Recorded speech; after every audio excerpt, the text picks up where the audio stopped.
Hey friends, Dr. Motley here with the Ancient Health Podcast, and let's talk about the spleen. The spleen is a major lymph organ, and it has many functions. It is a small organ that sits right beside your stomach. They're basically neighbors, and it helps you with many functions, such as digestion, immune building, filtering out your lymph nodes, also with the production of platelets to help you wound repair. It's a big wound repair organ. It is classified with other lymph tissue, just like the appendix and the thymus gland. So it's a small organ that has many functions, and its function determines the health of the whole body. Remember, every organ is intertwined. It's correlated in Chinese medicine. And as we're going into this late summer, going into the fall, every season in Chinese medicine is correlated and connected to an organ system. This late summertime is connected to the stomach and spleen. They are known as the earth element organs. Why? Because the organs mimic the characteristics of the environment, of the earth, as we shift seasons. So the earth is getting prepared.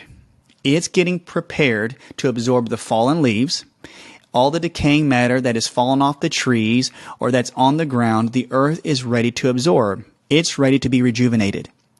So the characteristics of stomach and spleen is there to help you absorb nutrients for you to get rejuvenated.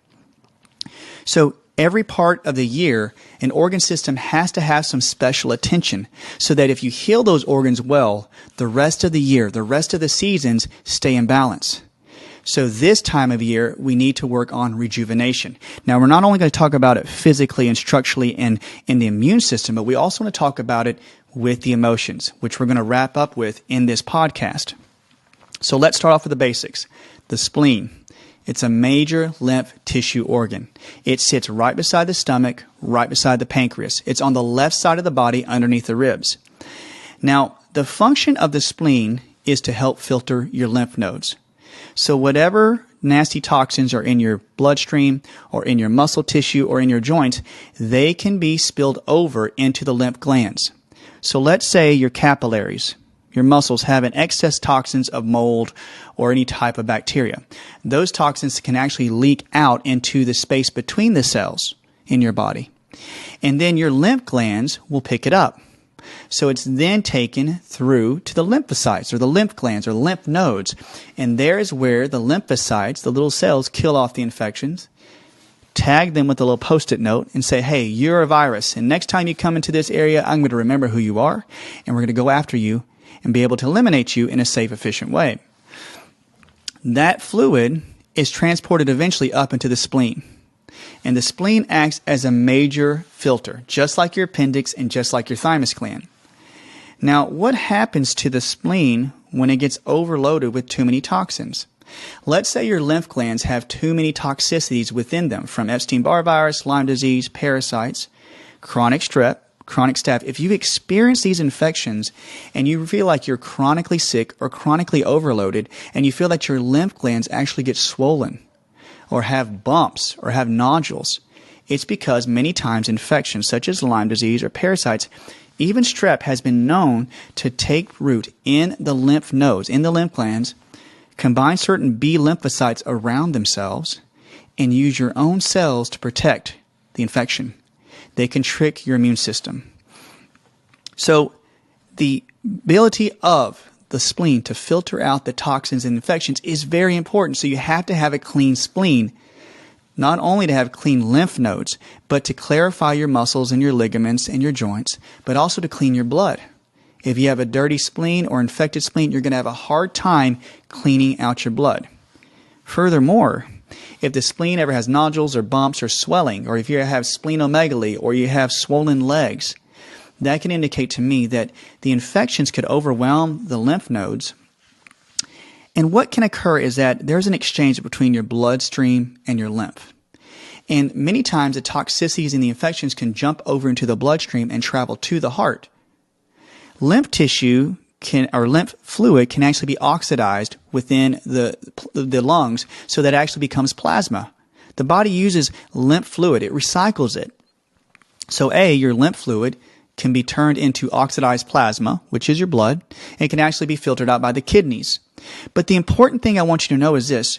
If you've ever had mono, if you've ever had chronic strep, if you ever had chronic staph infections, and if you've ever had those swollen areas behind your ears or underneath your throat or behind your neck or even in your armpits, those are all indications of swollen lymph glands, and that is showing me as a practitioner that the spleen is probably infected or probably overwhelmed. It can't do the job it wants to because there's too many infections. So we have to clean it out. We have to give it some TLC. So we see the importance of the spleen. The other thing it does is it actually creates platelets. It acts as a reservoir for platelets. Now, let me readjust my statement. Your bone marrow will create platelets. Platelets are the small red blood cells that actually help mend up vessels that are broken. It helps with hemorrhaging. It helps with periods that go too long. It helps with brain bleeds or aneurysms. Your body uses platelets to actually patch up the injuries. Now, your platelets act as a reservoir. So the platelets store in there, and whenever you have an injury, it mobilizes the platelets to go to the area to actually help you with mending up the injury. That's the second function. The other function is that along with the pancreas, the spleen helps with modifying the amount of enzymes that are basically in your mouth. So let's say you eat certain amounts of sugars or carbs or starches or even certain types of proteins. Your pancreas and your spleen aid in the amount of enzymes that are pushed into the stomach and also with modulating the amount of enzymes that are in the mouth, such as amylase to break down sugars. So the health of the spleen will actually determine the health of your digestion. Whenever you eat the food, it signals from the brain through the hormonal system down to the gallbladder, stomach, and spleen to produce certain types of enzymes for you to digest them. But what happens if you've had mono or strep? What happens if you've ever had too much infections in the body or you've had a bleeding wound? Will your digestion be up to par? Not necessarily. So you have to have a healthy spleen and pancreas to actually help your blood sugar levels. So you have to have enzymes, immune system, and wound repair acting in the same manner, the same balance to create an overall balanced system. That's how important the spleen is. Many times individuals get the spleen removed, just like the gallbladder, and they think, well, I guess I didn't need it because it was overly infected. It's because the spleen wasn't nourished. So we want to work on a few things to help you with the season change. And when we talk about cleaning out the spleen and the lymph nodes, remember, we're also going to clean out the stomach. The stomach is a paired meridian. So if you ever have an infection in the stomach, it can transfer to the spleen. And if you ever had something in the spleen, it go to the stomach, like E. coli or H. pylori or even a strep or a staph bacteria. This is not to be negative. What this is trying to say is that we want to bring balance back so that not only will your spleen be healed, but your stomach digestion as well. So, one of the main things I look for in Chinese medicine when we talk about spleen health as we go into the late summer is a dry mouth. Anytime you have a dry mouth, or if you don't produce enough saliva, or if you overproduce saliva, that's a big indication of spleen dysfunction. Another thing you need to look for is white spots in the nails. That can show you that there's spleen dysfunction. Now, around the eyes, around this area on the temples, that area, if you get breakouts, pimples, rashes, or you get swollen areas around the temples, that's a big indication that there could be spleen imbalance or spleen infections and even injury. Now, when the spleen is stressed, it's going to show you these signs and symptoms. Another thing I like to look for is the spleen 21. Many times individuals will have pain around the rib cage. This is spleen 21 right here. And that area right there is a major meeting point for all the meridians of the yin in the upper body, which are the solid organs. But this is what it means. It's a major point for your immune system. So you could have rib pain at spleen 21. You could also have pain in the hips because the spleen meridian goes right down through the hips. You could have pain on the inside of the knee. And this is another big indication. You could have bunions or a big swollen area on the big knuckle of the toe, or even gout on the inside of the big toe. Those are all related to spleen dysfunction. Blood sugar, diabetes, guarantee you need to get your spleen worked on, fixed. Get checked and see if the spleen is swollen or if there is imbalanced spleen blood levels. So you want to look at those signs and symptoms on the face.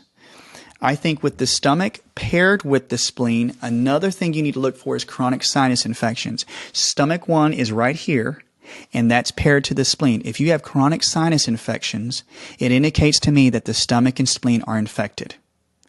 So we know that we have sinuses, temporal breakouts, rib pain. You could have hip, inside of the knee, even bunions. These are all big indications of spleen imbalance. Another big issue that I like to look into is, again, we talked about the mono and the chronic strep, but emotionally.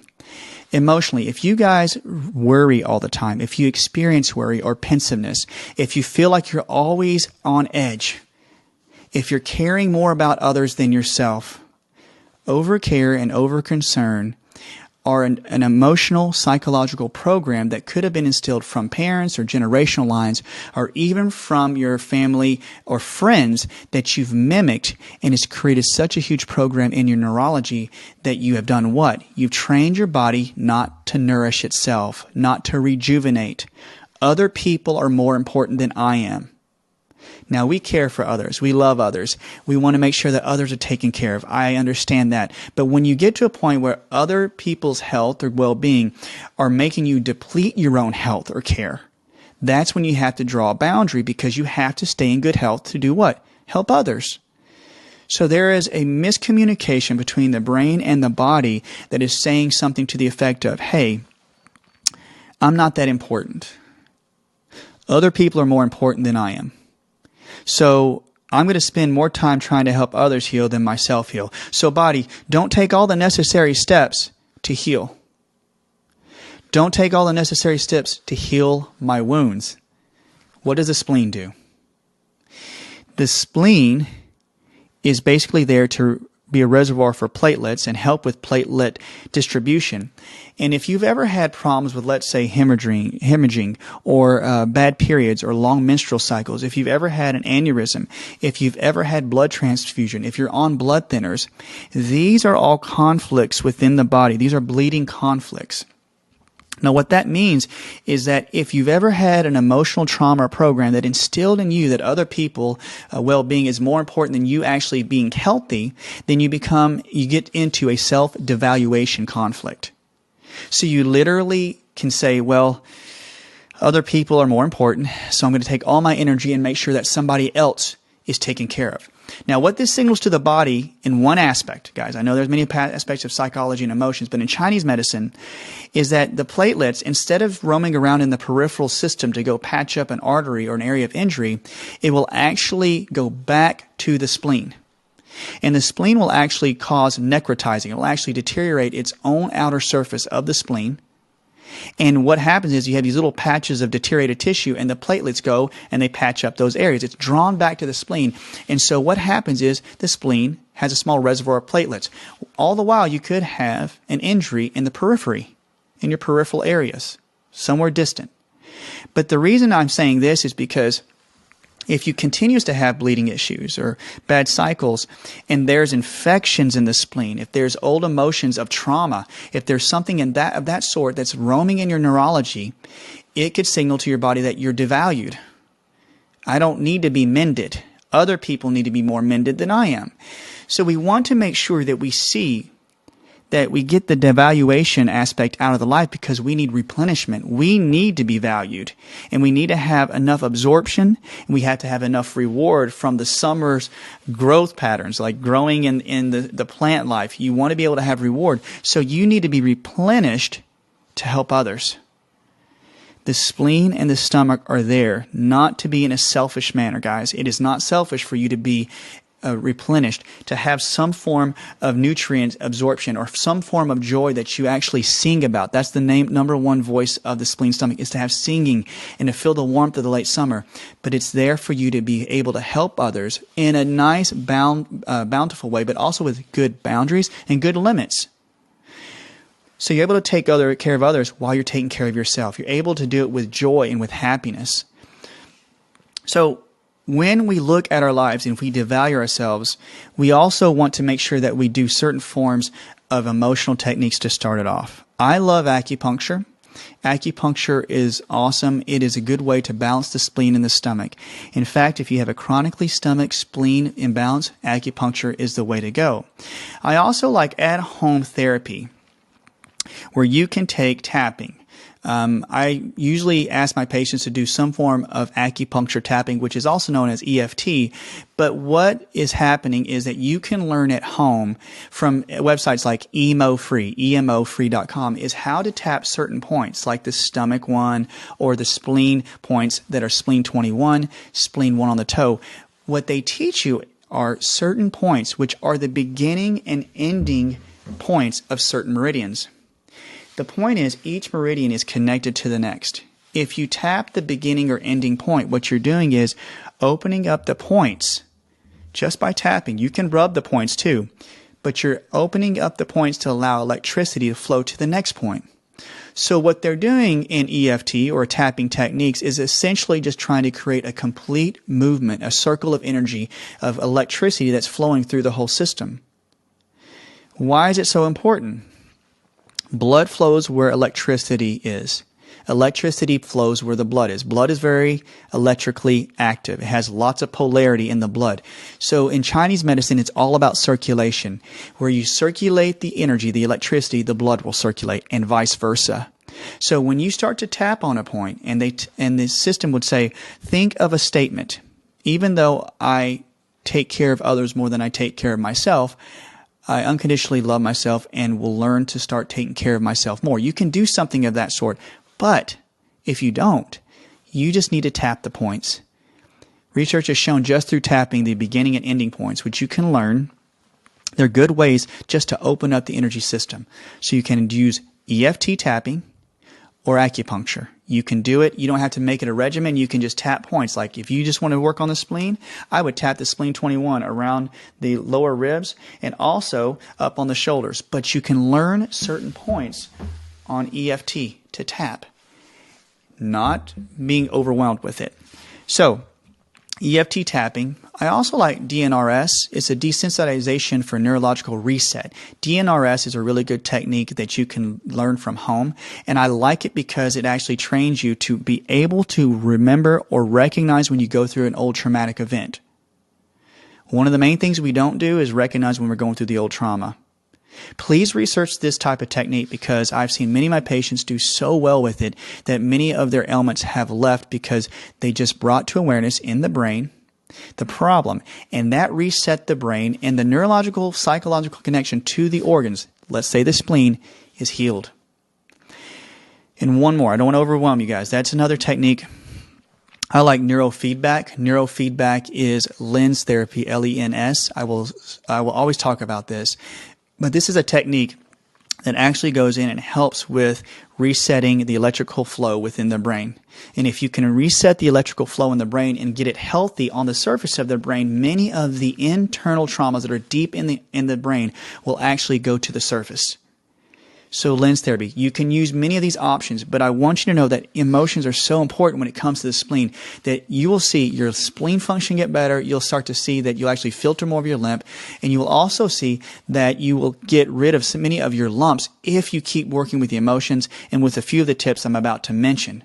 So please start the process of recognizing if you're completely worried, always pensive, always wary, if you're always over-concerned, if you have a schedule that literally is about others all the time, but you're not taking care of yourself, that's what you need to recognize. It's okay to take care of others, but you have to have some rejuvenation.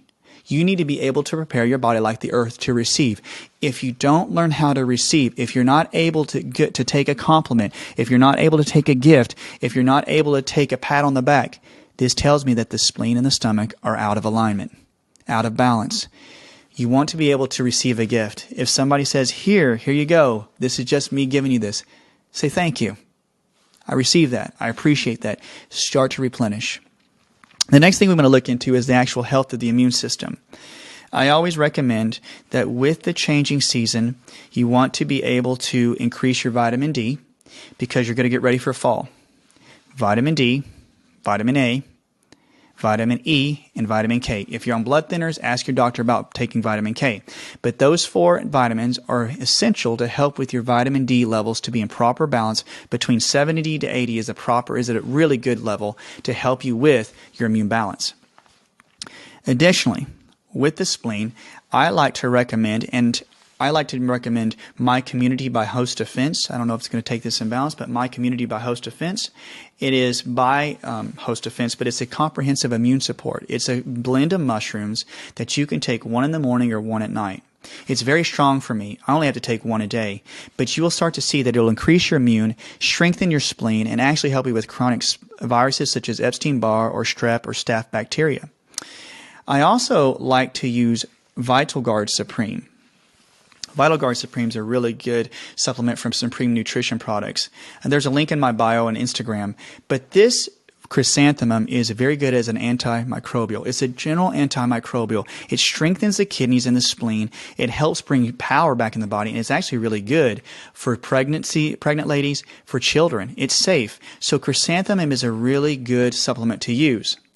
I also like Aspire. Aspire has a really good biodefense system. Now, the biodefense system, it has a small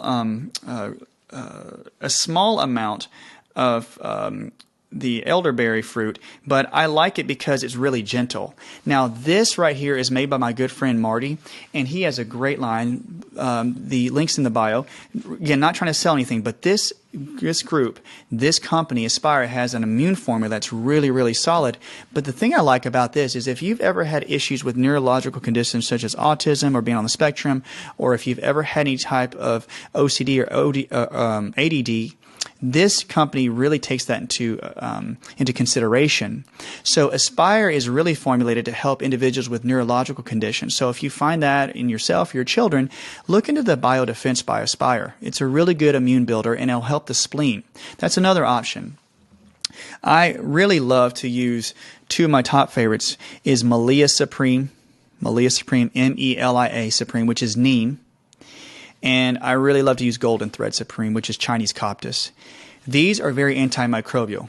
They will help kill off fungus, mold, yeast, bacteria, even parasites. But the thing is, I always love to start all of these in slow amounts because you don't want to overload the system.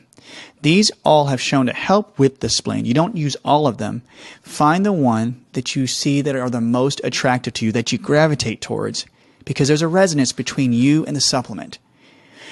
And when you do, you'll take one day and see how you feel. You can actually skip a day, but I say start with 1, skip a day, do it the next day, and do 4 in the first week. If you feel pretty good, if you feel like your bowel movements are staying steady, if your sleep's actually improved, if your energy is staying steady or it's actually improved, this is a good supplement. Then go to 1 every day for the second week. And if that goes well, go to 2 a day. That's my general rule. So you don't ever want it to disrupt your sleep or make you feel like you're constipated or make your energy levels go low. If you detoxify too quickly, yes, it could be a good supplement, but you could be taking too much or it's not the right one for you. These are good options. So write that down. Melia Supreme, goldenthread Supreme, My Community by Host Defense, Vital Guard Supreme, and the Aspire Biodefense. Now, to top it all off, my good friend Dr. Isaac Elias, a gentle, great soul, he has a great product called Pectasol. And Pectasol is citrus pectin, and it basically decreases all inflammation in the body. Research has shown it. I'm telling you, it is a great product. So whenever I look into giving somebody something to reduce their inflammation while they're helping their immune system out, I look at Pectasol and get 2 of those a day. And I'm telling you, I've seen people's skin change, their lung health change, their overall mentality change, their brain fog leave. These are great products to help with the spleen. And remember, you can do bounding in the morning, 4 to 7 to 10 minutes of bounding on a trampoline or doing jumping jacks to help the lymph move. Also, you get a vibration plate. Start off a low level, do 5 minutes in the first part of the day to get the lymph to flow. These are really good exercises. And I then ask a patient if they want to do a red light therapy like BioLight or TheraSage have really good infrared lights in small amounts, starting slow. 3 to 4 minutes a day, 4 or 5 days a week to get the lymph flowing. If you have a congested area, shine the light on that area or go into one of the saunas that would help with infrared technique. Also, guys, One of the things I like to add in with the supplements, with the infrared, and with the emotional techniques is singing with the spleen. Literally practice singing and humming. This is the voice of the spleen and the stomach. When you practice singing, or if you feel like you can't sing anymore, that shows that your spleen's tired. You need to sing more. Find the good music, sing more, be able to receive more, and get your body set up for rejuvenation.